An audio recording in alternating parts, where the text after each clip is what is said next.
L'exercice illégal de la profession, on a dit tout à l'heure que l'exercice illégal de la profession, on a dit tout à l'heure que notre tissu économique est constitué essentiellement par un secteur informel. Mais dans notre domaine aussi, ceux qui élaborent les états financiers des entreprises, en majorité, presque 80%, sont dans l'exercice illégal de la profession. Nous sommes moins de 300 membres au niveau de l'ordre. Bon, nous devons nous organiser pour avoir une présence de professionnels comptables sur l'étendue du territoire, mais qui travaillent sur la base de normes, et que ces professionnels aussi soient surveillés, contrôlés par la profession, parce que les experts comptables et les comptables agréés sont garants de l'information financière fiable. Aujourd'hui, comme l'a dit Michel, il y a à peu près 85 000 contrôleurs. Mais au niveau de la plateforme qu'on appelle CEN État Fini, c'est-à-dire que les états financiers des entreprises sont déposés sur une plateforme de la DGID en passant par les experts comptables qui émettent une signature électronique. Mais il n'y a pas 10 000 signatures électroniques ou 15 000. Même sur les 80 000, vous voyez, donc les autres qui passent où? Ça veut dire qu'il y a certains qui continuent à déposer, par exemple, des états financiers format papier.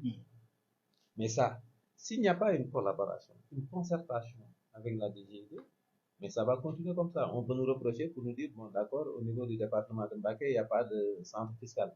Mais est-ce que la profession comptable aussi est présente? Ce sont des questions. Donc, nous pensons que cette association vient à son œuvre. L'ONECA, actuellement, avec la Banque mondiale et le programme FAISE, sont en train de travailler sur un certificat comptable, c'est-à-dire un certificat pratique. Par exemple, quelqu'un qui est diplômé d'une école de gestion ou de comptabilité, mais qui n'a pas encore maîtrisé certaines règles sur le plan pratique et par rapport à la déontologie, on les fait passer par l'ONECA, on les forme en délivrant un certificat. Au Nigeria, ils sont plus de 110 000. Mais si demain, dans le cadre du plan Yatal, on dit que bon, pour être, par exemple, dans ces positions, pouvoir tenir de la comptabilité, il faut au moins disposer d'un certificat ONECA. On s'assure que cette personne-là a reçu la formation en matière d'éthique, de déontologie, la formation pratique, etc. Et que cette personne aussi est surveillée par l'ONECA, parce que nous ne pouvons pas faire ce que nous voulons. Nous avons un système de contrôle qualité. Nous avons une formation obligatoire de 40 heures par an. Donc, c'est une profession réglementée au niveau national et au niveau international. Et si les données financières ne sont pas fiables à la base, on ne peut pas asseoir une bonne politique économique. Donc, ça, l'association, c'est pas franchement pour créer des problèmes aux entreprises. Au contraire, faire de telle sorte que ces entreprises soient bien organisées, mais que ces entreprises aussi contribuent. On a dit tout à l'heure, des entreprises qui sont dans la contribution globale unique, qui font des milliards de chiffres d'affaires, 5 milliards et qui payent 350 000 ou 500 000 d'impôts, ça pose problème. Bon. Dans le cadre du foncier, mais il y a beaucoup d'emplois qu'on peut créer à partir de cette association et aider aussi l'administration fiscale à augmenter son niveau de recherche.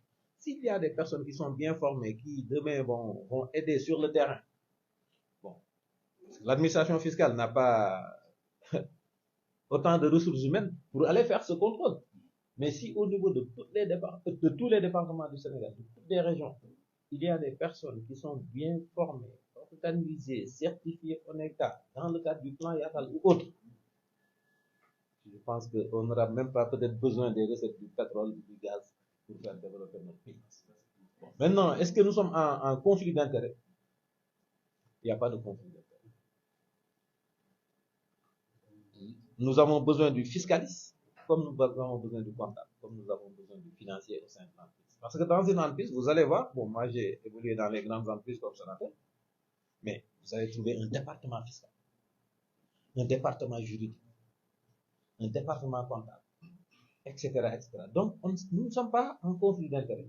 Chacun a sa matière et ensemble, nous pourrons faire du développement. Et aussi, surveiller, parce que payer des impôts, veiller aussi sur la bonne gouvernance. C'est que on doit vous entendre, c'est-à-dire que bon, porter un langage juste, vrai et surveillé, parce que, comme il l'a dit tout à l'heure, si on paye des impôts, on souhaite voir aussi que ces impôts sont investis là où ça doit être. Mais bon, par exemple, moi, ça me choque de voir qu'on paye des impôts et on donne ça à des gens qui vont se battre à l'Assemblée nationale, qui vont s'insulter, ainsi de suite. C'est-à-dire qu'on ne paie pas des impôts pour ça. Alors que, bon, il y a des hôpitaux. Donc, je pense qu'effectivement, vous parlerez des questions de bonne gouvernance parce que ceux qui reçoivent les impôts, ont une obligation de débattre. L'État doit rendre compte. Et là aussi, je pense qu'effectivement, bon, tout en respectant tout ce qui est forme, vous serez là pour aider pour que chacun joue son rôle et que les fonds aussi soient orientés là où ça doit aller. Je crois que vous avez une place importante. Veiller sur l'exercice illégal. Nous, notre combat, c'est ça. Parce qu'on ne peut pas être, par exemple, dans cette association. Et après, on voit que ce sont les gens de l'association qui font la promotion de l'exercice illégal de la profession. Ça, l'ANECA ne va jamais adhérer. Mais qu'on soit d'accord sur l'organisation de cette profession, qu'on soit ensemble et que l'État y trouve son compte, les jeunes puissent avoir de l'emploi dans ce domaine et que l'information financière soit sécurisée. Donc, si on a ça,